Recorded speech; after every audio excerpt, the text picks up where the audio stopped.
What is going on, Jets Nation? Welcome back to Jets Media. My name is Richie, and in this video, we're breaking down the New York Jets undrafted free agents. Now, there's a lot of names that we have to break down here. I'm excited to give you guys my thoughts. Really excited to also hear your thoughts in the comment section. Who are some of your favorite undrafted free agents the New York Jets brought in the 2024 season? As you guys know, Joe Douglas, he's known to finding some gems in the undrafted free agency. Gotta remember, Bryce Huff, no longer a Jet, but he was brought in here as an undrafted free agent, and the New York Jets developed him into the stud that he is. Unfortunately, he's no longer a member of the New York Jets. Tony Adams, undrafted. Now he's our starting free safety. Kenny Yeboah, still on the roster as an undrafted free agent tight end. There's a lot of other names I'm sure I'm forgetting that the New York Jets have done a great job finding some pieces in the undrafted free agency. So are there some guys we can expect to make the roster this year? Listen, this Jets roster is loaded, and I think this year is going to be even more tough than we've seen in previous years at the 53-man roster cuts, which is at the end of August heading into the start of the season. So I'm excited to share my thoughts. Definitely let me know your thoughts in the comments. And don't forget to hit the like button for your boy here on the video and subscribe if you're new to the channel. Let's get straight into business. Now, the first name that I want to bring up, who's probably my favorite out of any of these, is Leonard Taylor III, defensive tackle from Miami. I was shocked that the New York Jets did not draft a defensive lineman, especially when we got the news that the Jets have traded John Franklin Myers to the Denver Broncos in exchange for a 2026 sixth-round pick. Leonard Taylor III, I'm pretty sure I had him going to the Jets in a lot of my mocks that I did in the late rounds. He was a projected 5th, 6th, 7th round pick, and the fact that the Jets got him as an undrafted free agent is a steal. You can argue he's one of the best players to go undrafted. The Jets prioritized him to make sure he got into the building, and I'm really excited about Leonard Taylor. He's probably the guy that I think has the most upside out of any of these players we brought in. He is very good against the run. He has a lot of tackle for losses in Miami, just has a good knack, and I think the biggest reason why he went undrafted, the big red flag with him, is maybe he's a little lazy and doesn't have a high work ethic that other prospects have that make him go earlier in the draft. But hey, the Jets know how to coach up these defensive linemen, okay? The Jets found a gem in Bryce Huff off the edge. I think they could have found a gem in Leonard Taylor inside at that defensive tackle spot.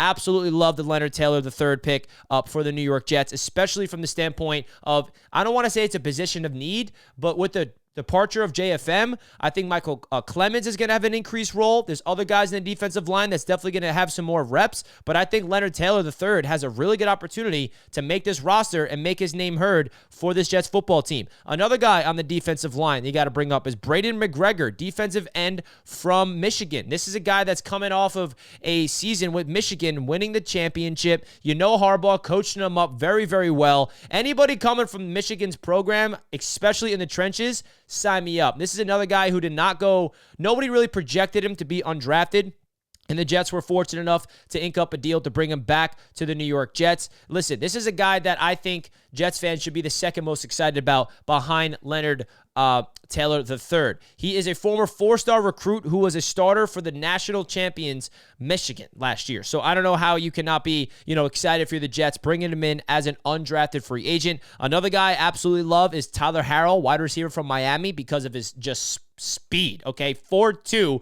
at the pro day. I think 4.28 or something like that in Tyler Harrell. Now, we saw the Jets also, how can I forget, Xavier Gipson, Jason Brownlee, two undrafted free agents at the wide receiver position the Jets brought in last year. They both made the 53-man roster. Xavier Gipson had a big season. Of course, week 1 was the hero, and now he's all of a sudden a really good dynamic weapon for the Jets in the slot. I don't think he's going to start this year because we have Malachi Corley now. Jason Brownlee as well as a player with some upside. So the Jets find some gems last year in undrafted free agent. Maybe Tyler Harrell has an opportunity. The Jets did not double dip at the wide receiver spot in the NFL draft like they did with running back, so they decided to go into the undrafted free agency to get their second and third wide receivers. Okay, so let me know your thoughts. Marcus Riley, another wide receiver the Jets brought in undrafted free agents. So you can say Marcus Riley and Tyler Harrell are our Xavier Gipson and Jason Brownlees of this year's undrafted free agent class. They brought in a lot of other names, but before we get into those names, I want to show you this tweet from Connor Rogers. He quote tweeted my tweet on X of this exact graphic of the Jets undrafted free agents. He had Leonard Williams. Leonard Williams. Oh, my God. Leonard Taylor. Hey, if he turns into a Leonard Williams, can you imagine that? He had Leonard Taylor as his 184th ranked player. Okay, he had Eric Watts, the edge from UConn, as 190 and Braden McGregor at 243. So obviously the Connor Rogers, who I value his opinion very highly, is high on these three players for the New York Jets. I think that they really wanted to make sure they got pieces on this defensive line in undrafted free agency because they did not draft one, okay? And I don't think that's an issue. You cannot look at this draft class and just look at the only players the Jets drafted and think those are the only guys. The Jets might have found some gems on the defensive line. That's the position where I'm like, yo, these guys actually have some chances to make some noise on this Jets team and crack into that rotation and maybe be practice squad guys and stashes. So hearing Connor Rogers say that we got three players that was on his top 301, especially as high as 184 and 190 in Eric Watts, sign me up, bro. Absolutely sign me up for that. So shout out to Connor Rogers for showing some love over there on Twitter. Now, some other guys, you got to bring up the quarterback, okay? Pee-wee Jarrett, the quarterback from West Florida. Now, the thing about him is Jordan Travis is nursing an injury, so he may be like the camp body. Like, I don't know when Travis is going to be ready, so we can't expect Jordan Travis to be the rookie quarterback for the rookie minicamp. So it's going to be Pee-wee Jarrett. Okay, so that's going to be our quarterback for the training camp purposes. I don't expect him to make the team. Maybe he's a practice squad guy. He's a cool name. Pee-wee Jarrett, can't get upset. Jet Johnson, another excellent name, the linebacker from Mississippi State.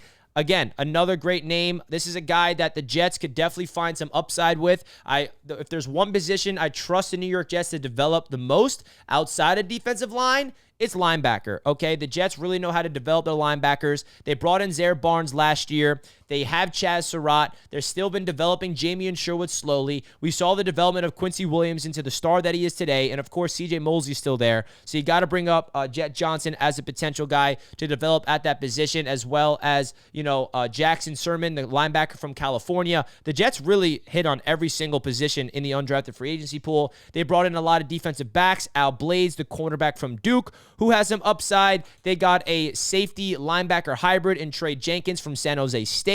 They got another linebacker in Jimmy Tillero linebacker from Army, Battle, safety from NC State. We got only one offensive line in Braden Latham, offensive guard from Arkansas, which is a little head scratcher. I thought the Jets would probably go a little more heavy in the interior offensive line in undrafted free agency pool. Another linebacker, Jeremy Lewis. I mean, guys, there's so many names here where the video would be like an hour long of me breaking down each individual prospect. But just to go over some of my favorites yet again, Braden McGregor, edge from Michigan, Leonard Taylor, the third defensive tackle from Miami, Tyler Harrell, wide receiver, of course, and then, of course, as well, Eric Watts, edge rusher from UConn. The Jets have an opportunity here to get these guys on this roster and compete and make some noise in the preseason and, of course, in training camp. So, folks, let me know your thoughts in the comment section about some of your favorite players from this undrafted free agency class. I love all you guys showing the love and the support on this channel. Please let me know your thoughts in the comments of the undrafted free agents for the New York Jets. Hit the like button if you enjoyed, and I'll catch you in the next video. Let's go, Jets. Peace out, guys.